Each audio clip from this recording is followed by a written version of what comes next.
Hi guys, welcome to Cool Academy. और आज हम लोग हीटिंग इफेक्ट ऑफ करंट पढ़ेंगे।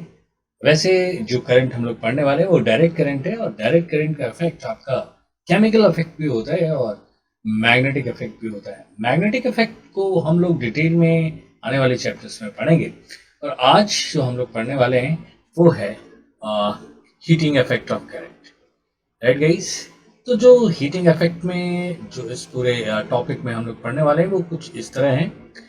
Heating effect in resistance and its power, resistance of electrical appliance जो bulb में हम लोग देखेंगे, electricity consumption, combination of bulb, some standard cases of series and parallel combinations of bulbs, और as usual last में हम लोग पूछे गए क्वेश्चन जो कि नीट और जेईई और बोर्ड्स में आए गए हैं उनको हम लोग सॉल्व करेंगे। Let us start then heating effect of current. ये हमारा एक मेटल है जो हमने एल्युमिनियम का ले रखा है, सपोज किया हुआ है, और इसका वेट जो हम लोग ने लिया है, लेट इट बी सपोज कर लें 9 ग्राम का है। ये हमारा एल्युमिनियम का जो मेटल है, और इसका रेजिस्टेंस आर हम लोग सपोज करते हैं, और रेजिस्टेंस डिफरेंट पे होता है बनाने का, लेकिन हम हीटिंग इफेक्ट को इस सिंपल एग्जांपल से समझने की कोशिश करेंगे।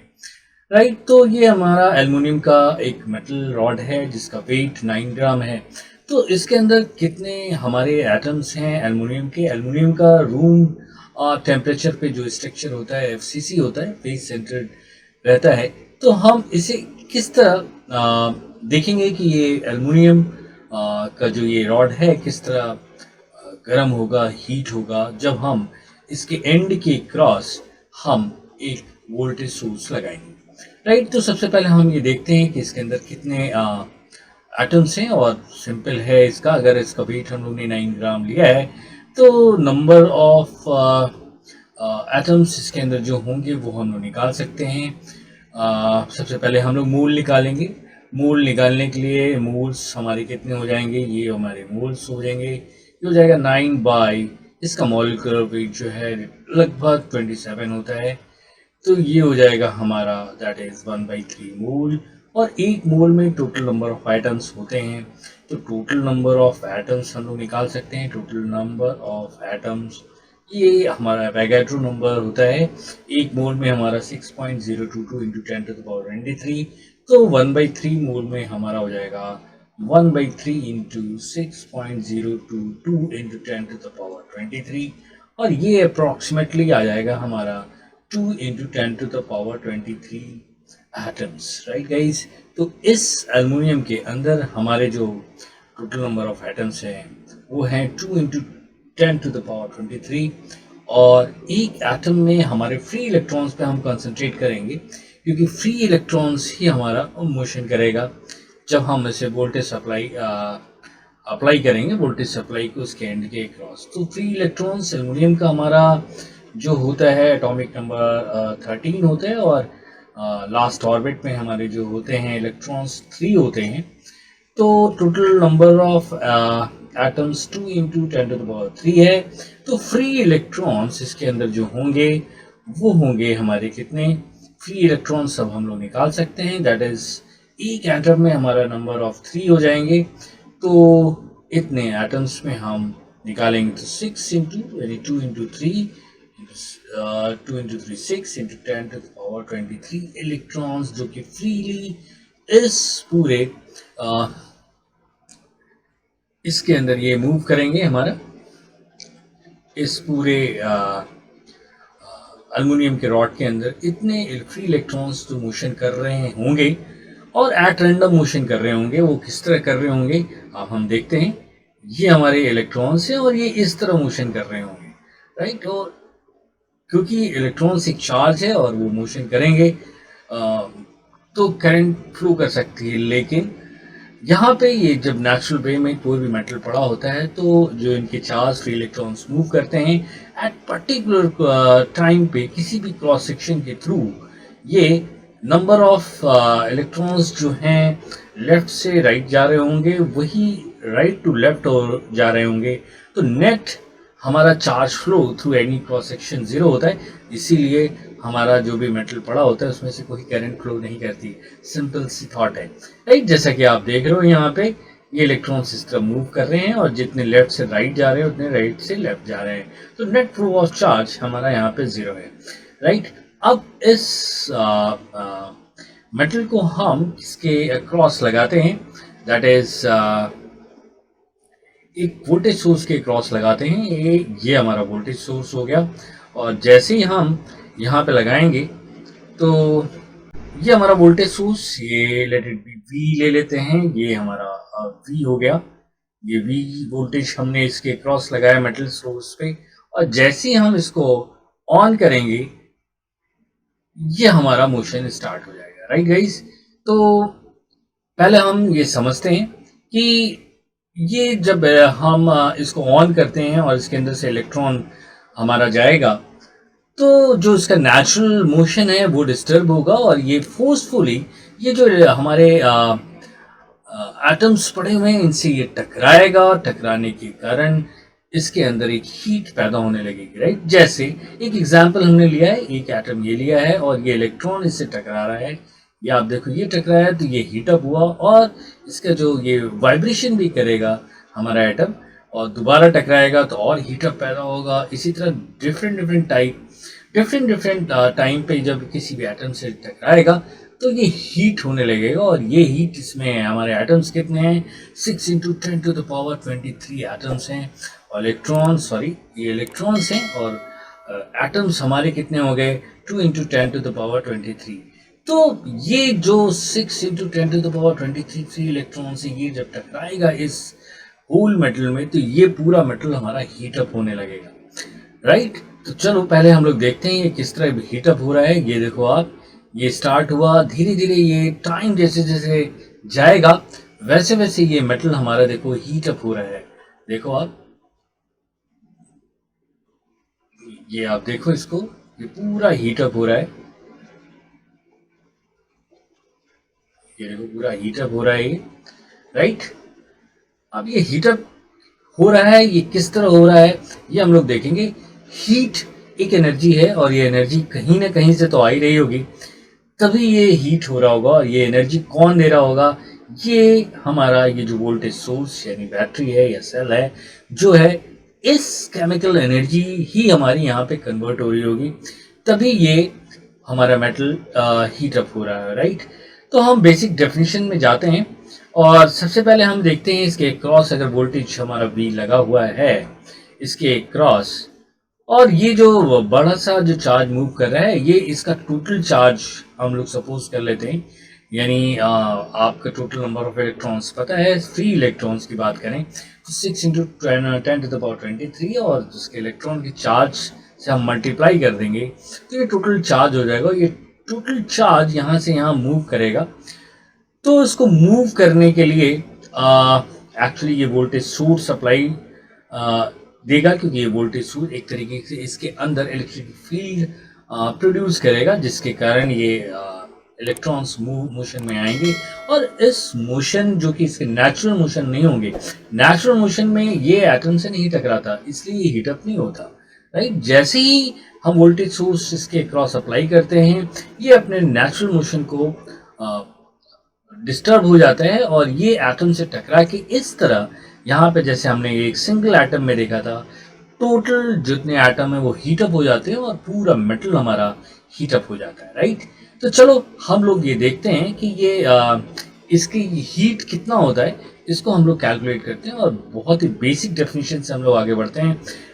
वोल्टेज का डेफिनेशन हमारा ये था, V is work done to move charge from one point to another. ये हमारा बेसिक डेफिनेशन है। वर्क डन कर रहा होगा ये वोल्टेज सोर्स इस पूरे चार्ज को, जो कंडक्टर है इसमें हम लोग कोई रेजिस्टेंस नहीं मानते हैं, यानी यहाँ स्मूथली ये चार्ज मूव कर रहे हैं आउटर सर्किट में, लेकिन इंटरनल सर्किट जो है, जो मेटल है, इसके अंदर वर्क करना पड़ेगा इस चार्ज को, क्योंकि एटम से ये इलेक्ट्रॉन टकराएगा और इसको ये जो एनर्जी देगा ये हमारा वोल्टेज सोर्स होगा।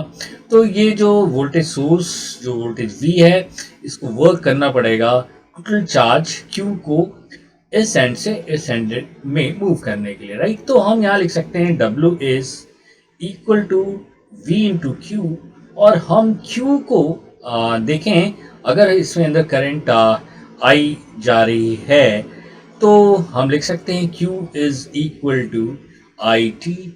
और यहाँ पे हमें ध्यान देना है कि हमारा करंट कांस्टेंट है, वैरी नहीं कर रहा है। अगर वैरी करेगा तो टोटल चार्ज मुझे इंटीग्रेशन से निकालना पड़ेगा, राइट। हम यहाँ पे करंट को कांस्टेंट लेते हैं, और जैसे जैसे टाइम हमारा बीता, आप देखो ये मेटल हमारा गर्म होता चला गया, राइट। तो हम यहाँ पे Q को रिप्लेस करते हैं और यहाँ पे लिखते हैं V W is equal to V I T. ये हमारा ये जो वर्क डन हुआ ये कन्वर्ट किस में हो गया, हीट एनर्जी में। और ये इसकी यूनिट यहाँ पे हमने जूल ली है, और इसको कैलोरी में देखना है तो हम सिंपल इसको हीट में लिखेंगे, तो लिख देंगे H is equal to V I T divided by 4.18 calorie, right guys. तो ये सिंपल सा हमारा फॉर्मूला डेवलप हुआ, और इस फॉर्मूले को हम डिफरेंट फॉर्म में लिख सकते हैं, और वो कुछ इस तरह लिख सकते हैं। हम यहाँ पे हीट को इस तरह लिख सकते हैं, that is H is equal to V equal to I R होता है। तो यहाँ अगर हम लिखते हैं आई आर, तो ये हो जाएगा हमारा, that is I square R T divided by 4.18 calorie में आएगा। और अगर I को हम रिप्लेस करते हैं V बाई आर से, तो ये हो जाएगा V square T by R into 4.18। और अगर हम इसको थोड़ा और चेंज, ये तीन हमारे एक तरीके से हो गए फॉर्मूले, that is V I T, I square R T और वी स्क्वायर बाई आर। इसको हम पावर के फॉर्म में भी लिख सकते हैं। पावर मुझे पता होता है, पावर इज इक्वल टू होता है डब्ल्यू बाई टी, रेट और वर्क डन। तो हम इसको पावर के फॉर्म में भी अगर लिखना चाहें और कैलोरी फॉर्म में लिखें, सिंपल वॉट फॉर्म में लिखें, तो हमारा P जो होगा that is P is equal to V I हो जाएगा। T से हम डिवाइड कर देंगे इसको, तो वी आई हो जाएगा। उसी तरह आई स्क्वायर आर हो जाएगा, यहीं पे हम देखें T से डिवाइड करने पे W by T means V I, और V की जगह आई आर लिख दें आई स्क्वायर, और I की जगह हम रिप्लेस कर दें V बाई आर, तो V स्क्वायर बाई आर, और ये वॉट से हम लोग लिखते हैं, राइट गाइज। तो ये हमारा पावर हो जाएगा जो कि हम लोग आगे यूज करेंगे। तो ये सिंपल सा थॉट हुआ कि कोई भी मेटल, अब यहाँ मेटल की जगह हम रेजिस्टेंस लेंगे, और फिर हम लोग उसमें देखेंगे हीट किस तरह जनरेट होती है। और वो जो फॉर्मूला है वो, ये फॉर्मूला हम लोग पावर के लिए यूज़ करेंगे, और ये हम लोग हीट के लिए यूज़ करेंगे, जो कि कैलोरी फॉर्म में होगा। कैलोरी हम लोग फूड और इसमें लेते हैं कि फूड में कितनी कैलोरी होती है, या जब हम वाटर को गर्म कर रहे हैं तो हम वहाँ कैलोरी को ज़्यादा यूज़ करते हैं, राइट। तो इस फंडामेंटल को हम लोग याद रखेंगे, यानी जूल को मुझे कैलोरी में लिखना है तो मुझे 4.18 से डिवाइड करना पड़ेगा। तो इस तरह हम इस यूनिट को ध्यान रखेंगे जब भी हम इसके प्रॉब्लम्स को सॉल्व करेंगे। मोस्टली प्रॉब्लम जैसे वाटर को गर्म करना है, वहाँ पे उसकी लेटेंट हीट, स्पेसिफिक हीट कभी कभी कैलोरी के यूनिट में दी रहती है, तो हम लोग उस न्यूमेरिकल को जब सॉल्व करेंगे तो इस बात का हम ध्यान रखेंगे, राइट गाइस। तो ये हमारा बेसिक फॉर्मूला आ गया हीट का या पावर का। और अब हम लोग इस जो फॉर्मूला आया है हीट या पावर आप कह लो, इसके बीच हम लोग ग्राफ देखते हैं कुछ किस तरह बनता है, वो देखते हैं। ग्राफ जैसे सपोज कर लो हमारा ग्राफ, जैसे हम फिर से एक बार फॉर्मूला लिख लेते हैं, पावर के फॉर्म में लिख लेते हैं, that is P is equal to V I V square by R और आई स्क्वायर बाई आर। और अगर इसे हमें हीट में लिखना है तब भी हम लोग लिख सकते हैं, सिंपल है, लिख लें हम H is equal to V I T, यहाँ हम जूल में लिख रहे हैं, that is I square R T और V square by R T, right guys. ये हमारे फॉर्मूले हो गए, यहाँ पे हम जूल में लिख रहे हैं, इस पे ध्यान देंगे, यूनिट का हमें ज़रूर यहाँ पे ध्यान देना है। तो सबसे पहले हम देखते हैं जब R और T हमारा कांस्टेंट है, मींस आप देखो इस फॉर्मूले में H हमने इधर लिया है, तो ये जो फॉर्मूला है ये हमारा H, R और T कांस्टेंट है, यानी H इज यहाँ पे आप देखो प्रोपोर्शनल टू आई स्क्वायर है। और ये क्या हो गया, एक तरीके से ये फॉर्मूला आपका बन गया क्या, पैराबोलिक फॉर्म बन गया, राइट। आई जो है हमारा x में है, तो x square is equal to 4ay, और इसमें हम लोग ने पैराबोला जो हमने बेसिक कॉन्सेप्ट बताया है, वहाँ पे हमने इसका ग्राफ बनाने का तरीका बताया था। तो इसका ग्राफ कुछ इस तरह आएगा, ये हमारा पैराबोलिक पाथ बनेगा, राइट। सिमिलरली अगर हम देखते हैं एच और आर के बीच, तो एच और आर के बीच जब आई और टी हमारा कांस्टेंट है, यानी ये आई और ये टी कांस्टेंट, तो एच इज प्रोपोर्शनल टू क्या हो गया हमारा, यहाँ पे सिंपल हो गया, टी आर के प्रोपोर्शनल हो गया। तो ये स्ट्रेट लाइन आना चाहिए, और ये देखो आपका ये स्ट्रेट लाइन आया। इसी तरह अगर हम ग्राफ देखना चाहें एच और आर के बीच, जहाँ वी और टी कांस्टेंट है, अब यहाँ पे देखो इस फॉर्मूले में एच इनवर्सली प्रोपोर्शनल है, मीन्स ये h is proportional to 1/r, जबकि वी और टी हमारा क्या कांस्टेंट है। तो इसमें जो ग्राफ आएगा वो क्या होगा, वो हमारा हाइपरबोलिक होगा, राइट गाइस। तो ये छोटी छोटी बातें हैं जो आपके एग्जाम में पूछी जा सकती हैं, इसलिए मैं थोड़ा सा इसके बारे में ब्रीफ कर रहा हूँ।